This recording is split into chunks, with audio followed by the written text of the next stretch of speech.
Progressive presents Adjusting to the Suburbs. I never thought about space in my cramped apartment, but in this house, all I see is empty space. The sofa and ottoman look like tiny islands in a sea of hardwood floors. I could get 2 ottomans in the living room, but then I'd need another sofa. I could tell people I'm into minimalism. Anyway, when you save with Progressive by bundling your home and auto, that's the easy part of adjusting to the suburbs. Progressive Casualty Insurance Company. Coverage provided in service by affiliates and third-party insurers. Before we jump in, quick note. We are still accepting applications for the Adventure Grant, and we will be accepting them. We've extended it to allow some folks to finish their application who've reached out until March 1st. So you have until March 1st to apply for our 3 Adventure Grants. Learn more in the show notes.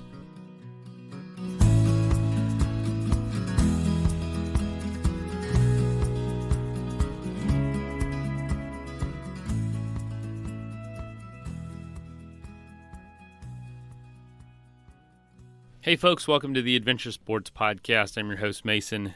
This episode's coming at us from 2018, so almost 5 years ago. Aidan and Blane do something pretty crazy. You may have heard of Couch to 5K, where you basically go from, couch potato, you don't do a whole lot, to training for a 5K. It's pretty popular. Well, Blane and Aidan are trying to see if it's possible to do the toughest endurance event within 10 months of training, and that is a couch to 250K.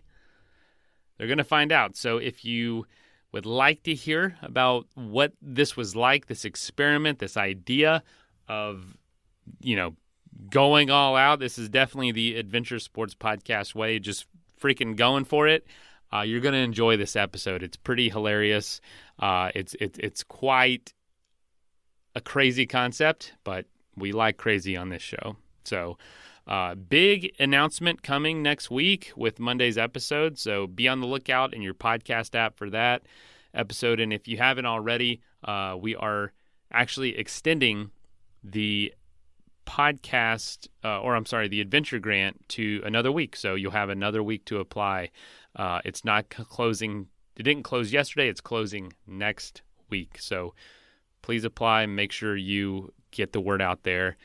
And if you have an adventure, we're giving away $1,750 plus gear. So don't wait. Apply, and you might get it. All right, let's go ahead and jump in.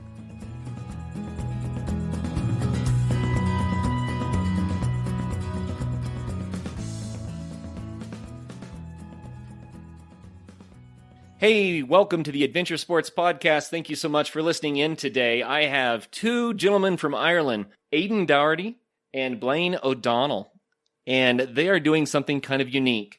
Aidan is the coach, and Blane is the athlete, and they've decided to go from couch to adventure race, and not any adventure race. This is a 250-kilometer adventure race, and we're going to talk about how they're hoping to accomplish this, to get someone fit enough and prepared for that kind of an athletic event. They have their own podcast where they've been documenting this journey, and so it's going to be a lot of fun to talk about it today. Welcome to the program, guys. Yeah, thanks for having us on. Oh yeah, it's our pleasure. Appreciate the invite. Oh, you bet. So I guess the first question is, let's just go back to how you guys know each other and how you decided to take this challenge on. So what's the backstory here? Go ahead, Aidan. I'll take a lead on this. We've been friends pretty much our entire lives. Aidan's a personal trainer, and I work an office job. We've been talking for quite some time about maybe starting our own podcast, but we never really had a topic or anything that we thought we could cover on a podcast. Now, I signed up for a marathon. We had a brief discussion there, but I trained for the marathon very badly. I didn't take any professional advice. I just went out running on my own, and then I ended up coming in a pretty embarrassing time. It took me 4 hours and 40 minutes, which was actually the bottom 30% of the finishers of the marathon. So I was a bit disappointed in that, but I my hopes. I had planned to do something maybe a bit bigger and braver the next time. So I approached Aidan. I had seen this race taking place in Donegal, which is just across the border from us here in Derry. It's called The Race, which is a 250-kilometre endurance event. And I sat down with Aidan and said, why don't we give this a go? I'll train for it. You can coach me. You can train me.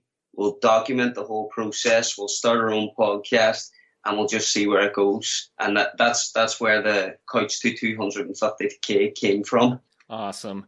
So, Blane, did you think that this was kind of a misguided scheme, or do you think that it's going to work? To be honest, when we signed up, it was kind of, we weren't expecting to even finish the race. We says, we'll train, I'll give it 100%, and if I fail, at least I know, well, I've tried my hardest. But as the training camps progressed, I'm getting a lot more confident now, and I'm actually looking and thinking I could not only complete this, but maybe come in at a reasonable time. So the way the race actually works, it's 250 kilometers. So it starts with a half marathon, then a 15-kilometer kayak, then a 100-kilometer cycle, then a 5-kilometer climb up and down Muckish Mountain, then a 70-kilometer cycle, and then a marathon to finish.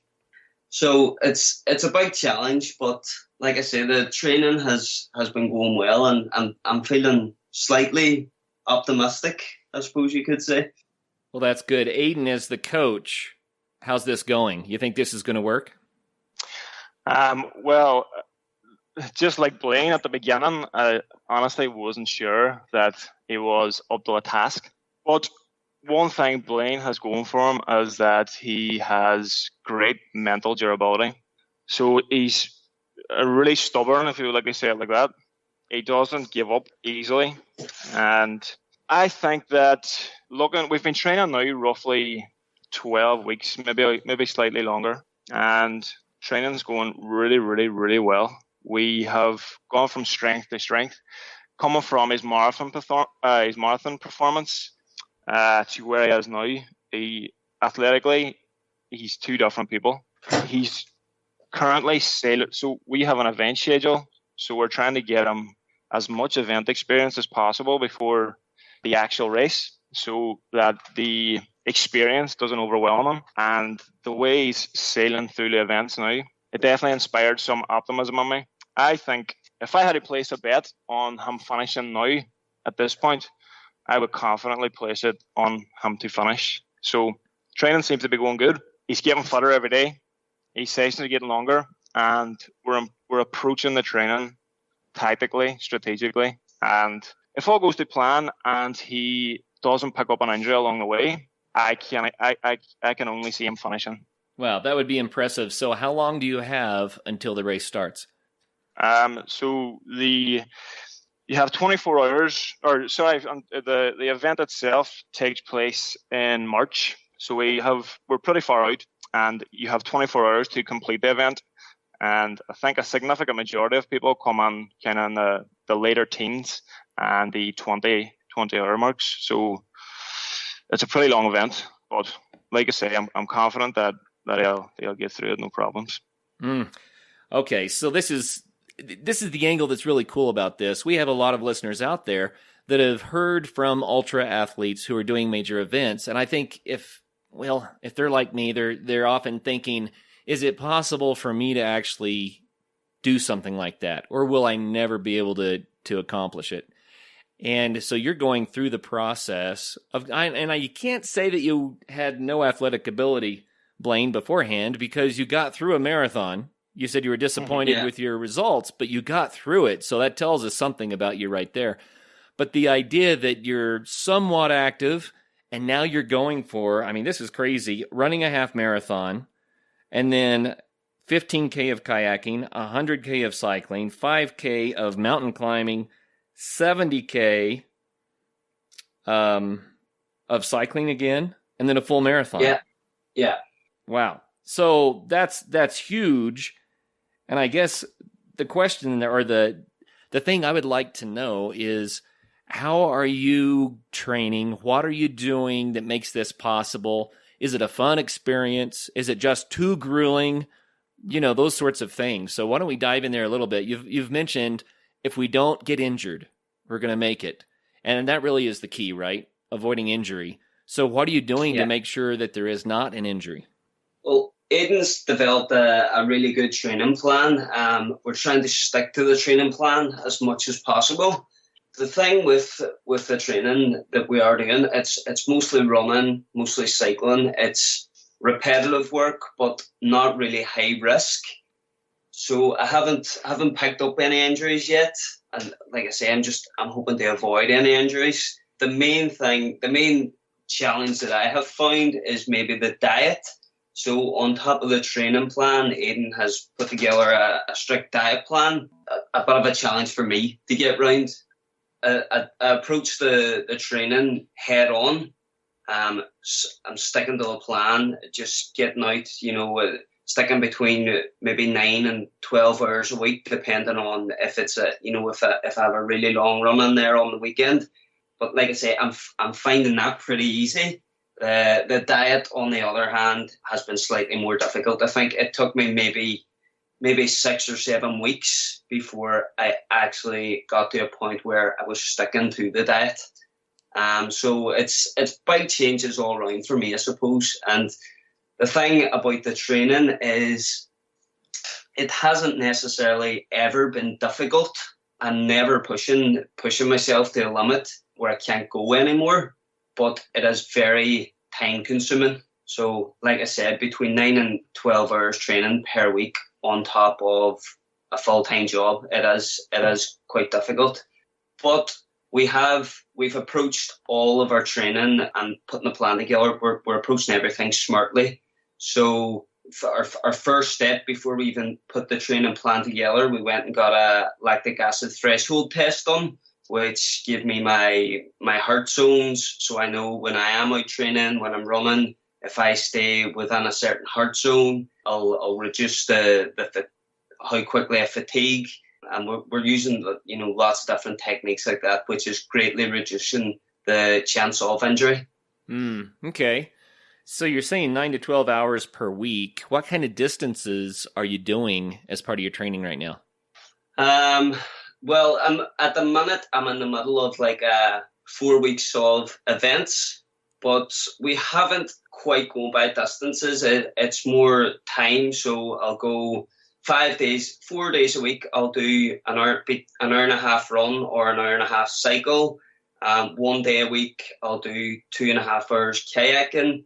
And then on the weekend, my long run could be, well, that's when I'll put a brick session in. So I'll do anything from, 3 to maybe 7 hours of cycling, running, mountain climbing, kayaking, whatever I can fit in. And then on top of that, like I say, we're in the middle of trying to get the event experience under our belt. So 2 weeks ago, I had a half marathon on the Saturday. The Sunday after, I cycled the Tour de Foil, which was an 80k cycle. This 2 days time, I'm running another half marathon. And then the week after that, I'm doing the Quest Ireland, which is kind of like a mini version of the big race that we're training for. So the big race is 250 kilometers of running, cycling, kayaking. The event I'll do next week is 64 kilometers of running, cycling, and kayaking. So the distances, they'll vary, but like I say, we're sticking to a pretty strict schedule. Wow, that sounds busy but really, really fun. I guess what does it feel like? Let's just go there for a little bit. What does it feel like when you go out and do one of your bigger days? Is it building confidence now, or are you still kind of like, whoa, wow, that was tough? I don't know. No, I'm starting to really, really enjoy it. At the start, it wasn't. I wouldn't say it was difficult or anything. It was more.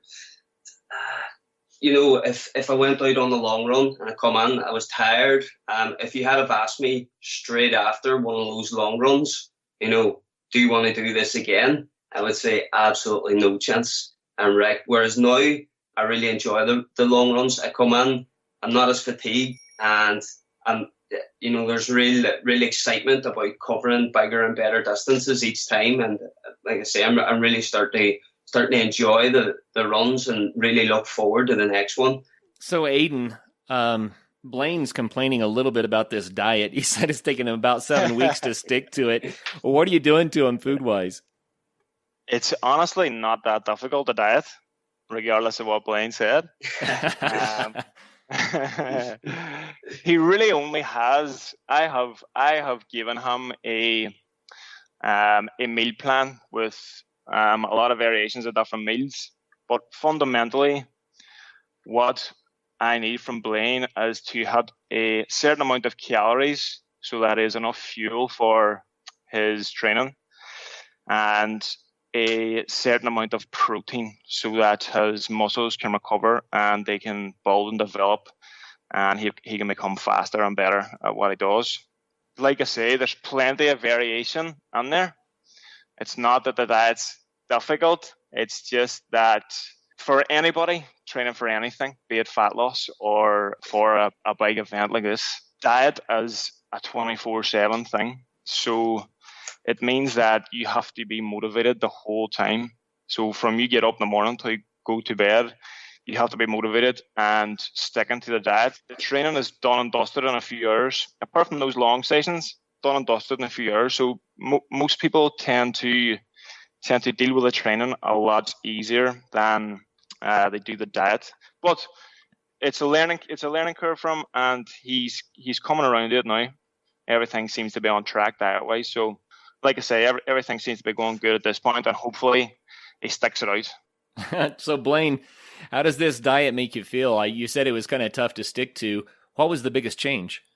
I suppose prepping food was a big thing for me. That getting what I plan on eating for the next 3 days, getting that ready in advance.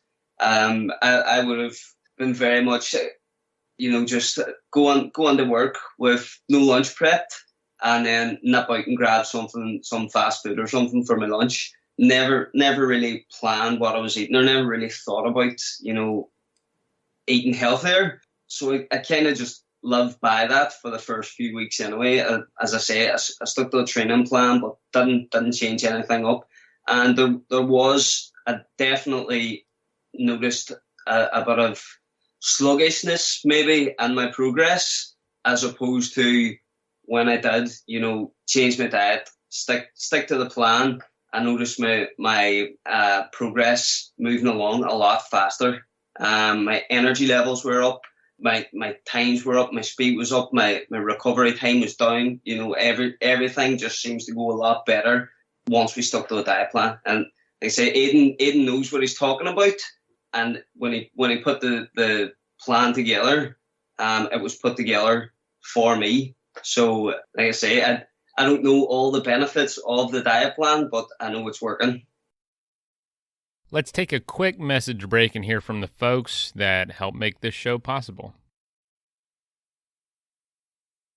Looking for an easy way to eat well and save money? Cut back on expensive takeout and delivery and get started with HelloFresh. You'll love how fast, easy, and affordable it is to whip up a restaurant-quality meal right in your own kitchen. No matter your lifestyle or meal preferences, HelloFresh has recipes sure to please everyone at your table. From fit and wholesome to veggie or family-friendly, you'll always find something even the pickiest eaters will enjoy. Personally, I ordered HelloFresh with our last baby as to get kind of a break from having to think about our meals and our cooking, and just have easy to follow, easy to make, really high quality recipes. And it was honestly great to have right when our baby was born, because it wasn't so crazy outrageous that we were eating out every day, but it was nice to not have to think about a high quality, healthy meal And so I did that for a couple weeks after our child was born, and it was super helpful. It was I really enjoyed it, and I'll probably do it again if we have another kid. And I might consider it for whenever time is a little bit tight, and we still want, not to go out to eat every night or just settle on another bowl of Cheerios or something. So if you would like to try HelloFresh, go to hellofresh.com/ASP65 and use the code ASP65 for 65% off plus free shipping. Again, hellofresh.com/ASP65. Use the code ASP for Adventure Sports Podcast, by the way, 65 for 65% off plus free shipping. Try HelloFresh, America's #1 meal kit. Wendy's 2 for $6 lets you mix and match some of our best items, like Dave Single with a 10-piece crispy nugs, medium strawberry lemonade with a spicy chicken sandwich, spicy chicken with a Dave Single with a strawberry lemonade, strawberry lemonade. If you're into that. Chicken Sam, crispy nugs, strawberry lemonade, Dave's, nugs, Sam. Whew. Pick what you want at a price you want. Choose wisely. Choose Wendy's 2 for $6. For a limited time, price and participation may vary at U.S. Wendy's. On the card only. Single item at regular price. Did you know that yearly Medicaid renewals will start again soon? This means millions of people who were enrolled in Medicaid during the pandemic may no longer be eligible for coverage. If this may impact you, the good news is you have options. Anthem Blue Cross and Blue Shield can help answer your questions so you can find an affordable health plan for you and your family. We want you to feel confident you're covered. Click to learn more. Policy exclusions and limitations apply. Anthem Blue Cross and Blue Shield is the trade name of Community Insurance Company. That is plenty of that for now. Let's get back into the episode. That's fun. I have a chiropractor, and he got a hamburger and some French fries at a fast food place. And I won't name the name of the place, but it kind of sounds Irish. And, the point of this is he just set the plate with a hamburger and the French fries down and put a glass top on it, just so people could see through it. And it's been sitting there now for about 5 years, and it looks brand new, like it just came off the line. My God. And so every time I walk in there and I see that, it kind of spooks me. And here's the reason why. They do that to make sure that the food doesn't spoil, right? To make sure there aren't any foodborne pathogens that can make us sick. And of course, for any restaurant, that's a big deal. You can't make people sick. But they have so many preservatives and artificial ingredients ground into that stuff that it won't even spoil sitting at room temperature for 5 years. Yeah. And so the question then becomes, how do we digest it? So what I'm wondering about, Blane, is when you got off of that kind of, I just grabbed something random for lunch and started eating something that was fresh that you'd prepared yourself, that's when your sluggishness started to go away. Is that what you're saying? Yeah, that's when I noticed a real increase in my energy levels. So there's something to that. It's not just that, we're eating maybe lesser quality food. It's that we need to be eating foods that are just not cram-packed full of preservatives and things like that. We don't need sterile food. We need living food. At least that's my opinion. Aidan, am I on the right track there? Yeah, it sounds about right. Obviously, in this day and age, it's kind of hard to get away from processed food at all. It's hard to get completely natural food unless you're out hunting and foraging for yourself. Right. It's going to go through some sort of processing. But if you can stay away from obviously those overly processed food, you're onto a winner. Well, I'm just kind of curious about that, because I think that's where a lot of people go wrong when they're trying to take up any sort of an adventure sport. They're trying to get stronger and do greater distances and have more endurance, and they just feel really, really weak. Well, there might be a reason. It might be what they're putting in their body, that's causing it to some degree. So, and here's the other thing. I don't know about you, Blane, but a lot of people, what they eat is a very personal thing. It even turns into a little control issue. Because when we were little kids, our parents told us what we had to eat. And, there's some people say, I'm not doing that. It became this power struggle thing. And then it's developed into, I eat as a way of managing myself. And when someone comes in and says, let's change the way you're eating. Ooh, now that's a challenge. That's a throwdown right there. So was it like that for you, Blane, or? I don't think it was maybe that I was resistant against the meal plan. I think I just found it difficult to maybe get into some sort of routine. And I have a small kid in the house too, and at home, and it wasn't just changing what I was eating. It was, maybe implementing that back into the house. And, everybody's maybe eating a bit healthier now as a result of it. So, there's been benefits all round. But I don't think I've come across any idea of resisting against the meal plan. It was maybe more just maybe laziness maybe on my behalf of not planning and preparing properly.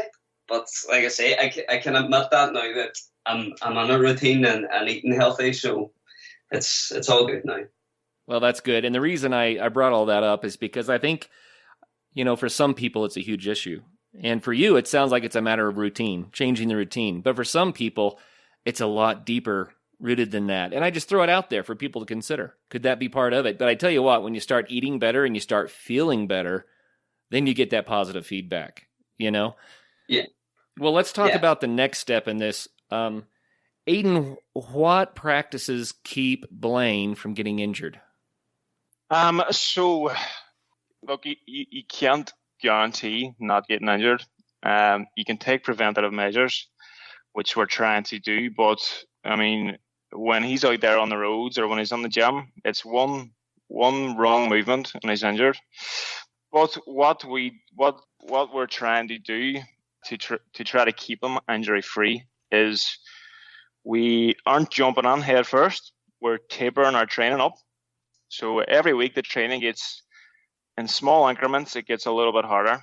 It gets progressively harder for 3 weeks, and then we take a recovery week in which we will do a lot more shorter distance training, and we'll do a lot more soft tissue work like yoga and stretches, and just making sure that his body is revitalized, re-energized, and ready to go again for the next 3 weeks of hard work.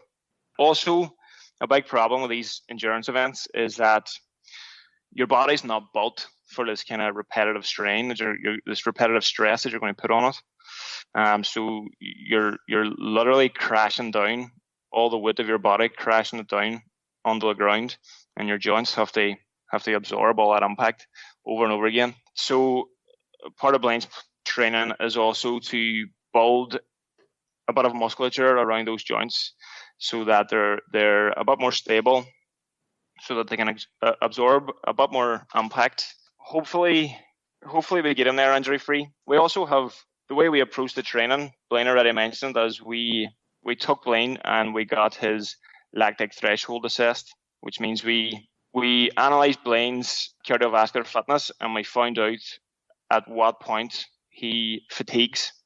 The way we're training is we're staying below his lactic threshold, which is the point that he'll fatigue. So it's very low intensity training. He comes home from a training session feeling fresh, feeling like he could go again, which is a bit counterintuitive. Normally when they have a hard event to do, if they're competing in any kind of tough event, the intuitive thing to do is to train hard. If you train hard, you'll be ready for the hard event. But that's actually not the way to approach the training. The way to approach it is to break it down into sections, build your lactic threshold up as high as you can. The higher your lactic threshold, the faster you can move before fatiguing. The big benefit of doing it like that is that it's low intensity, it's low impact. So if there's a way to get to your event injury free, it's via that method. Get your lactic threshold test done, redo it every 12 to 16 weeks in training coming up to the event. Keep your training low intensity but long. So low intensity sessions, but you spend a lot of time out there. And hopefully, fingers crossed, we make it there injury free. I love that approach. So how do you know if you're staying below that threshold? How can you tell? So the test itself is done through blood sampling. So Blaine was on a treadmill, and the intensity got higher and higher incrementally. It went on for about 20 minutes. There was a blood test done every 3 minutes. Your lactic threshold correlates with your heart rate. So using your heart rate, you can break your training down into separate zones. And so you'll have a recovery zone. You'll have a zone which is below your lactic threshold. You'll have a zone which is above your lactic threshold. And then you'll have a final zone which is kind of maximum intensity, maximum output, extreme fatigue. And so the way Blaine knows now that when he's on his sessions, all he has to do is stay between a certain heart rate range. So, for example, say 145 beats and 152 beats per minute. As long as he stays in that zone, he'll not fatigue. I just track that with an Apple Watch as I'm running. Well, that makes a lot of sense. It's a great idea because, like you just mentioned, you start building up the lactic acid. That's when you get sore, and that's when it gets really difficult then the next day to get out and do it again. And so by doing this, Blaine, do you feel like you're getting a good workout? Yeah. Well, that's like I said. When I trained for the marathon before we had signed up for this race, I didn't know anything about any of this. I wasn't tracking my heart rate. I'd never heard of a lactic acid threshold test. I would have just went out and ran as fast as I could for as long as I could. I would have been completely fatigued by the end, and I would have fatigued pretty fast. So it's just interesting that when I was training for the marathon, if I was on a treadmill, I would have went in, stuck it up to 11 and ran for the hour and come off completely blown out. Once I got my lactic acid threshold test done, I was able to go back in with a heart rate monitor, jump on the treadmill, and I was able to see that 9.4 was the max speed that I could go without going above, my 150 beats per minute. So I just stuck to that for the hour. And even on the first session, I come off after an hour fresh. I could have went again. And now I had just done an hour on the treadmill, whereas before an hour on the treadmill, and I was killed. And this was only a small reduction in the speed. Now, by continuously doing that, I'm able to increment the speeds up whilst never coming off the treadmill, feeling like, I'm about to collapse here. I'm now up at a point where I could go to 12.5 and still be within my lactic acid threshold. So by just bringing it up incrementally, I'm in a far better position now. I can go far faster for longer. I love that. What a genius way to do this. And several years ago, there weren't many people that knew anything about it. So, yeah. Aidan, the way to start then is to get this test done with a blood sampling, a stress test with a blood sampling. And then once you identify what that is, how often do you retest again? So it really depends on you and how your training's going. But generally, you want to do it maybe 12 to 16 weeks, somewhere in that zone. So every 12 to 16 weeks, repeat the test and see where you're at. Okay, so you're 12 weeks into this so far. Have you had a repeated test yet? Not yet. We have to do a speed test next, and then the lactic threshold is coming up after that. It'll be fascinating to see what the threshold is. But just by monitoring the heart rate, Blaine, you can already tell that you've made huge improvements and you're stronger than you've ever been, but without all the stress. So that's really, really cool. Yeah. Well, like I said, we've been documenting the whole progress ourselves. So on our Facebook page, I have all the information and analytics from our first lactic acid threshold test. And it can all, it's all plotted on a graph. So when we do go for the next one, it'll be very easy to see the difference and the improvements that I've made across the 12 to 16 weeks. It's a really good test, and I would definitely advise anyone that's thinking of taking any kind of endurance event, whether it be your first 10K. I would definitely advise to go and get something like this done. And it's just training smart. It makes the whole training process a lot more enjoyable, and I kind of like all that stuff as well. Tracking your own analytics. seeing how your heart rate's improving, seeing how your speed's improving, using all the different technology to check all those statistics. That's something that really keeps me going, and it's a really good motivator for me too. I'd like to kind of get in. You mentioned motivator. I'd like to get into the motivations for doing this in the first place. You said you had the idea to try to do something bigger than the marathon, but why? Yeah. Why? I don't even know. A few people has asked me that, why pick something so big? To be honest, I don't really know. I think we made a commitment kind of early, and it was a bit of maybe a short-sighted decision to sign up. Now, when we said we would sign up, we would start a podcast, and once we started the podcast, we were, you're committed then. The actual race itself, it's for a charity called Self-Help Africa. So when we signed up for the race, started the podcast, people started donating money to this charity. And it just kind of snowballs, and before you know it, you're tied onto a point where, we can't back out now. We have to do this. We've committed. We've told the world that we're doing this. So we have no choice. Well, they do say that accountability is one of the best things that you can do to make sure you follow through with a lifestyle change. I can't imagine how this has impacted you. So, Blane, how has it impacted your daily life? Do you feel like it's changing you or impacting your family in unexpected ways? There's several impacts. One of the big things I noticed was, I suppose I'm engaged to be married, so I'm in the middle of arranging my wedding at the minute. My wedding actually falls about 10 days after we complete the race. Oh boy. So as you can imagine, like I say, there's a big time commitment on my end to be out training. So to be honest, my fiance, she's been really patient, and she's really behind me, which again is a big motivator. And I really appreciate that, because it could very easily go the other way. And if things were difficult, then it would make my whole training plan a lot more difficult. So I really appreciate the support that I'm getting at home and from friends and everyone getting behind me. It's a real motivator for me. And then there's the impact of just I'm getting healthier. Like I say, my energy levels are up, not just in training. I just feel a lot more positive, more energetic. I feel like even in my work life, my productivity is going up. I just feel a lot better. I suppose that is the benefits of exercising and eating right. Yeah, I love that. And we kind of do a carrot on a stick when we talk about adventure sports. We're always telling people how much fun it is. We end every show by saying, get out there and have some fun. And what we're not saying is get out there and work really hard and eat the right food and crack the whip. And you know what I mean?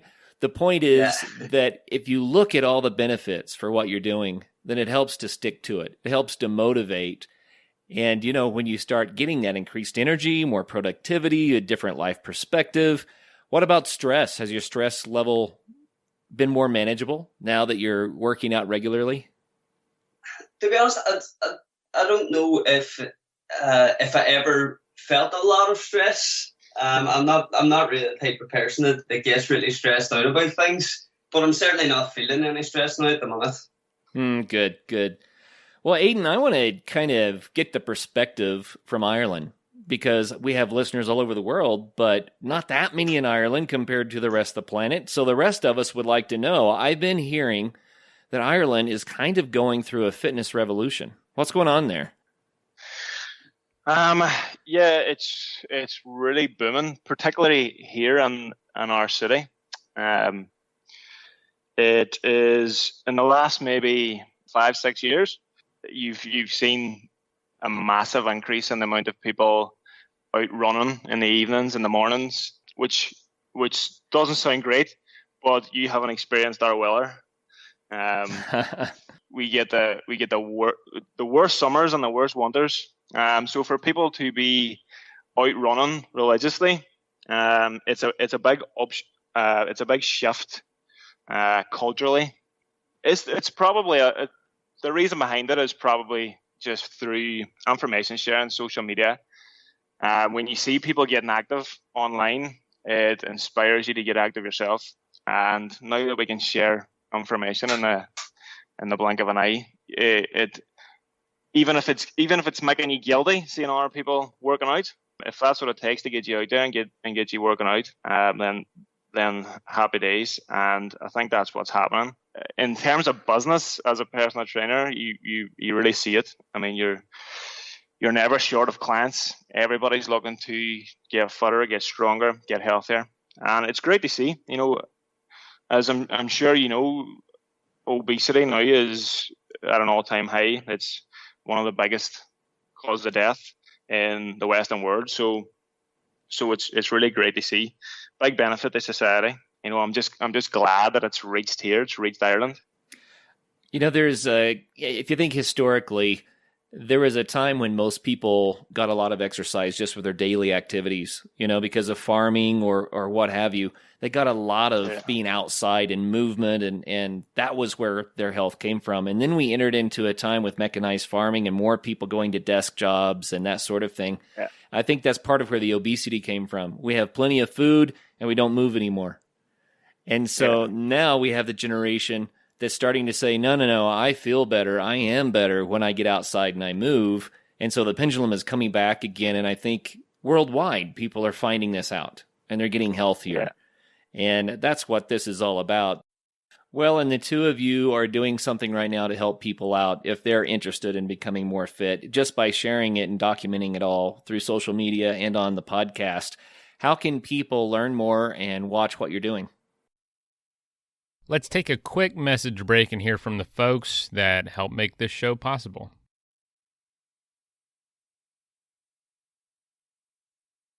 That is plenty of that for now. Let's get back into the episode.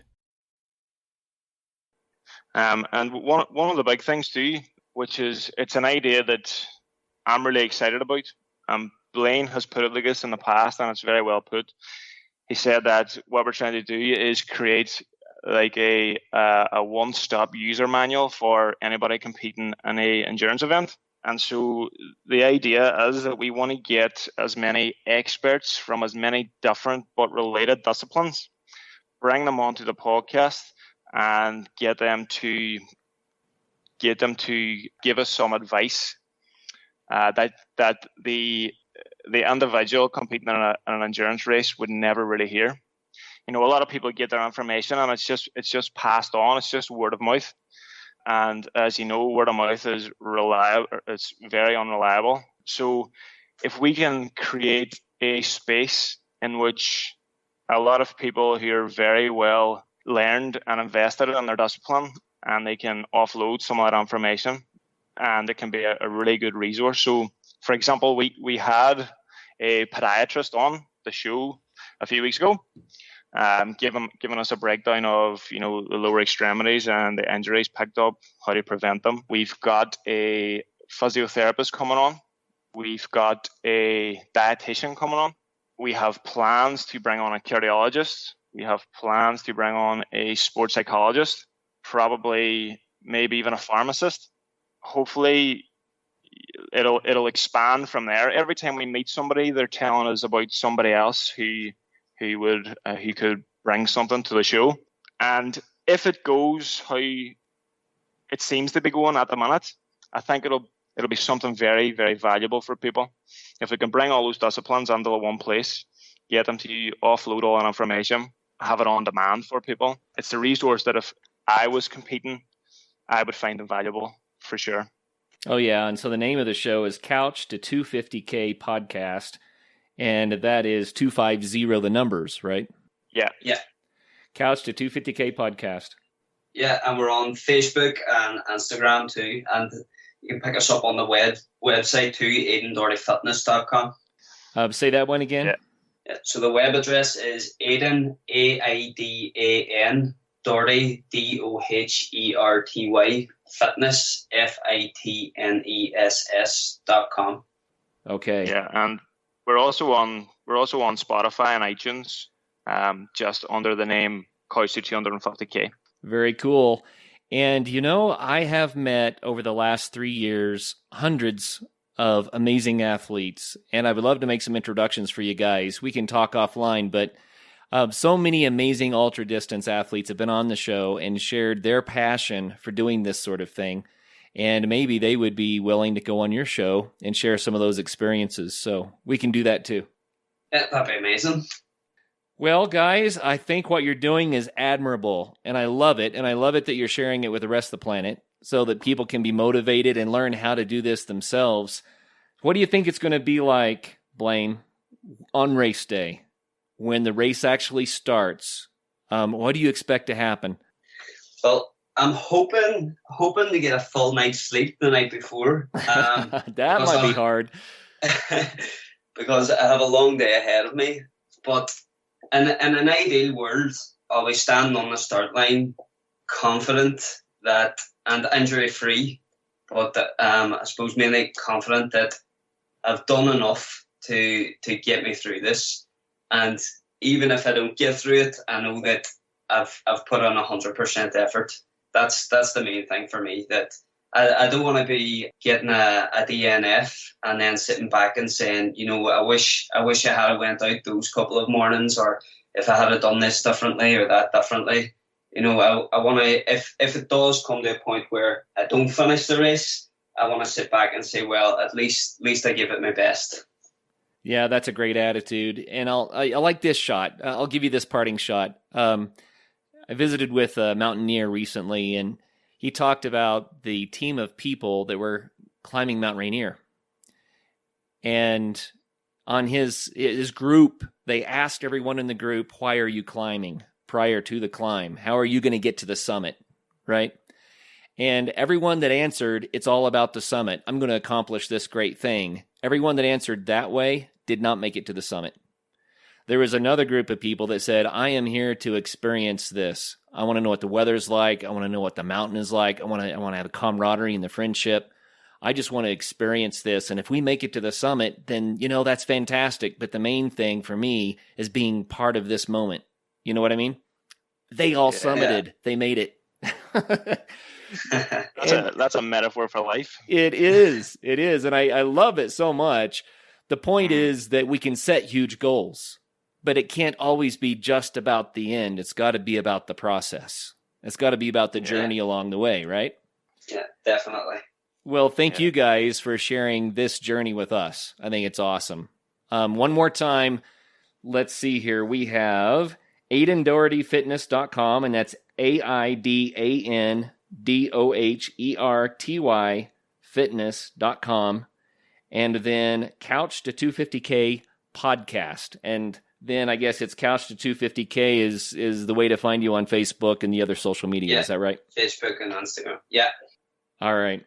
Well, fantastic. I say more power to you guys. What do you have as a parting idea, a parting bit of motivation for us? A parting bit of motivation, I suppose.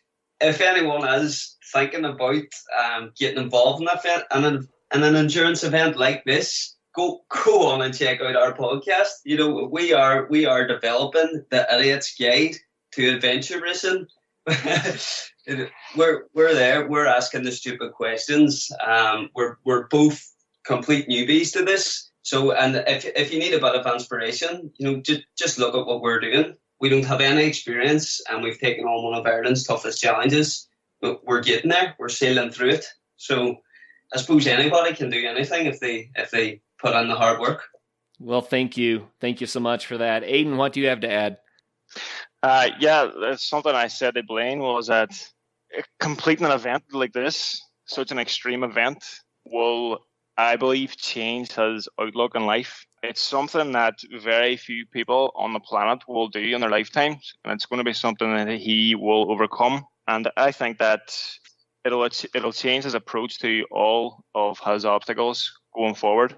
If he knows he can do something so extreme and that so few people can do, it's going to make all the other problems and all the other obstacles that much smaller. And that is a invaluable tool to have at your disposal. So to anybody out there listening, if you're thinking about giving an endurance event a go, but you're not sure if you can do it, just have a go at it. It'll change you no matter what happens, and only for the better. I love it. Thanks, guys. Good words. Good words. Thanks very much. Thanks for having us on. Oh, you bet. You bet. Really appreciate it, Kurt. And yeah, and for all the listeners out there, wow, dream big, set big goals. Why not? You know, you've heard it before. If you shoot for the stars and you fail, you might make it to the moon anyway. And so dream big, go for it. And until the next show, make sure that you do get out there, have some fun. First of all, thank you so much for listening. It means the world to us that you choose to listen to this show. If you'd like to help us further, you can leave a review on iTunes, share us with your friends, your family. It goes a long way to grow in the show. You can also support us financially through patreon.com/adventuresportspodcast. Link is in the show notes. And also, if you have an idea of who could be a good guest for the show, we're always looking for people to tell their story about the outdoors or adventure. So if you know someone, please reach out. Email us at info@adventuresportspodcast.com. And until then, get out there and have some fun.